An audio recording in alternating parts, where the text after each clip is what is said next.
Greetings from Thailand and Happy New Year. My name is Daniel James Hudson, a viola player, and I'm with my very good friend, a composer, Marcus Tristan. And we want to talk to you about a new piece of music that Marcus has written for myself to play solo viola with an orchestra. And Marcus, could you just introduce for us your piece, please? Yes, good evening and Happy New Year to everybody from Thailand. I've written a piece as part of a large, how would you describe it, a large hyper-composition called Ecliptic Observations, which is basically, the ecliptic is the line of constellations through which the sun passes as it goes through round, well, it doesn't go around the earth goes around the sun obviously.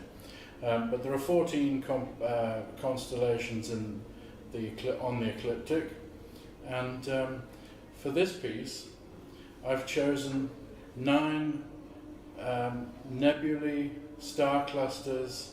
There's a black hole, there are no galaxies in this one, that feature in one of those 14 constellations.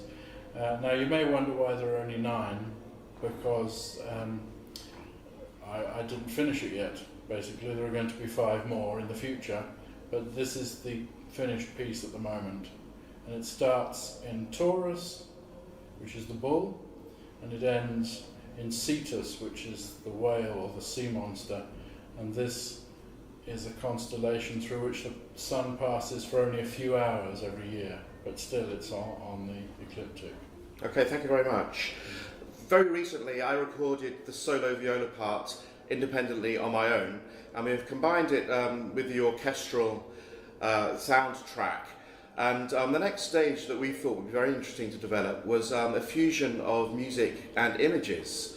And in the last few days we've been very busy doing that with all 9 compositions from some notable clusters, the title of this new piece. And we've timed it intentionally so that we can present it to the world and as many of our friends and colleagues as possible for this brand new year that we're just about to enter, 2021. So it has a special meaning for us in terms of the timing of doing this project. And we generally feel, Marcus showed me the music and I obviously got to know it over the course of weeks and the recent months, that it's really a truly original piece. And the writing for my instrument, the viola, certainly has taken me into new territory, some familiar territory which I've encountered in other contemporary music, but there are new elements in this which have made me extremely excited about developing this project. This talk now, we're going to take you through the 9 pieces which make up some notable clusters. Each one has its own theme, of course, referring to a different nebula in the ecliptic. And we're going to theme this as it were, an association of music and image. And the first piece is called Pleiades. And could you, very briefly, could you just explain the Pleiades in terms of its place in the universe? Absolutely, yes. The one thing first to note, if I may, is that the title, Some Notable Clusters, is actually it's a play on words, because notable obviously means noteworthy, or worthy of note, but notable in this case also means I've turned them into notes. So some notable clusters. So, yes. For example, the Pleiades, the first one, the Pleiades is a very visible to the naked eye cluster of stars in the the constellation of Taurus, the bull. And what I did was superimpose onto a kind of, it was like music paper, but I superimposed the stars, most of the stars that I could find, not just the visible ones, but also ones you can't see with the naked eye, and threaded a melodic line through the cluster. You can't just do them all together in music, because that would just be a mess. So it's like the melodic lines that the stars make as you trace them through the sky, if you like. And that works in the same way with constellations too. I do that with a constellation.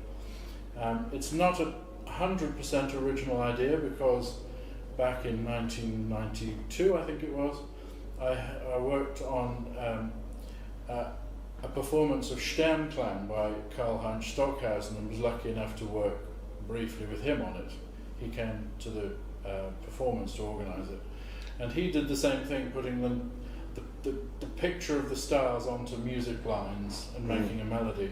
But what he didn't do, I believe, which I do, is then I rotated them. And of course that changes the rhythmic relationship between each star as a melody. So it's like rotation is a big theme, musical idea in this piece.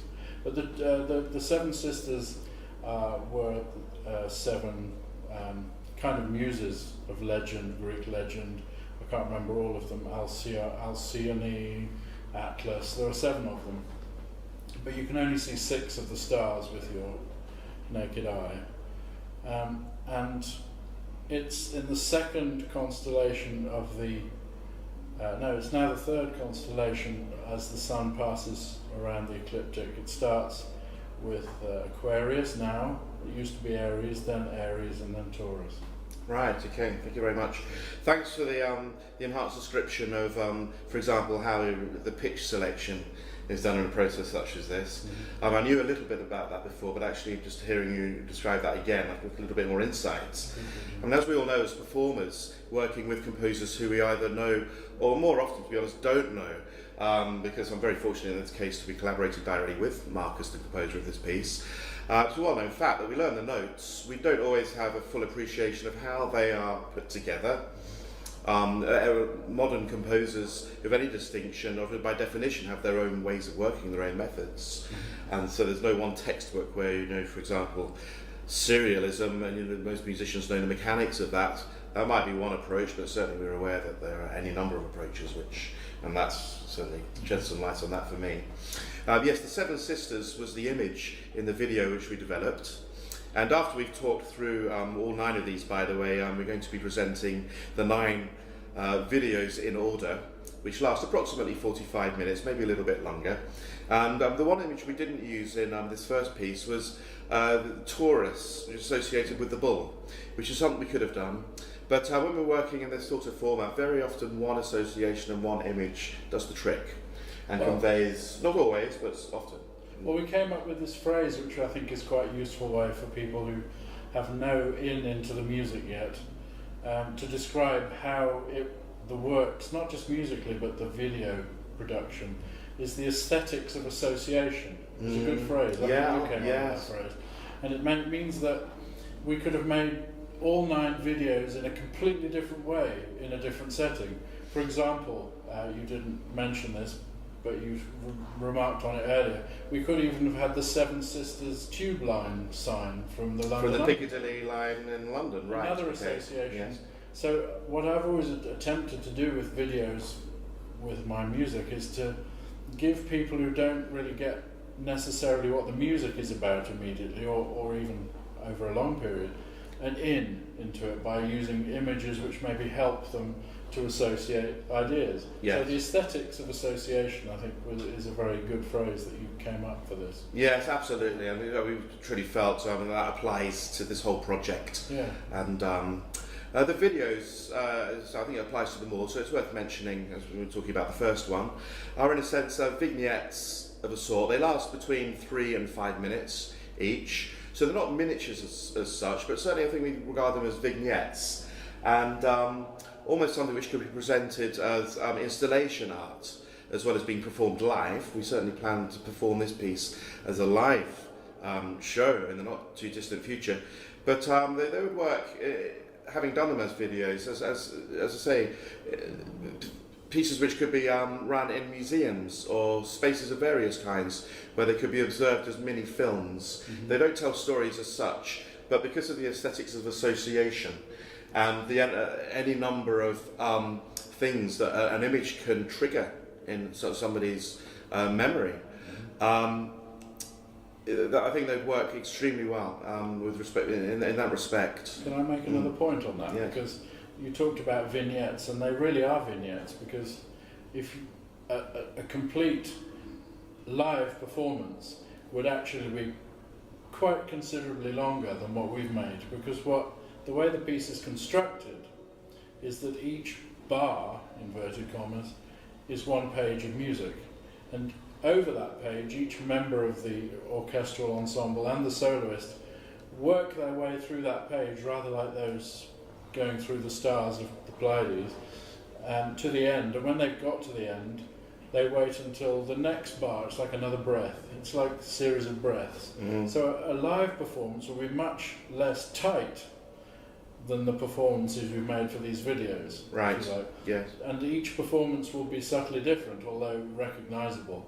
It's like a kind of planned aleatory, which is like music of chance but not. It's chance but not. A bit like Feldman's chance music, more than John Cage's chance music. So, yes. So the pieces definitely work as a structure, but what's 3 minutes on the recording with the video might well be 5 minutes when it actually comes to a live recording. So the live recording will be more of an expansive thing. But this is a really good, we've done, I think, a fairly good job of giving a very good idea of what it might be like in a real live performance. Absolutely, yes. And the fact that as I said, the first stage of doing this presentation in terms of the videos was this recording of the solo viola on its own. So I performed obviously for a camera, but I very much felt from the beginning that it had to be performed with absolute conviction. And the energy level I felt of the music starts right at the beginning, and I think a piece like this will absolutely depend upon maintaining that energy throughout, in this case, as you said, around 45 minutes, possibly even longer than that. Can I make another point on that one? Because we were talking earlier about how Mozart would write a piano concerto, and he'd write the parts for the orchestra, but he himself in his mind knew the piano part, so he didn't bother to write it down until later when maybe somebody else wanted to perform it. This piece has worked exactly the opposite way around. I wrote the viola part first, knowing basically what was going to be happening around it, but didn't write that yet until I'd given you the whole viola part. All 9 parts, I think, were basically finished before I'd finished the score. Yes. So this is like the opposite of the Mozart thing. So I knew what the score was going to be like, but I wrote the viola part first. Does that make any sense? It makes absolute sense, yes. And again, every composer will have their different methods about what comes first, the way that they might fill in either the bass line at a later stage, and so on. And we're all aware of that as well.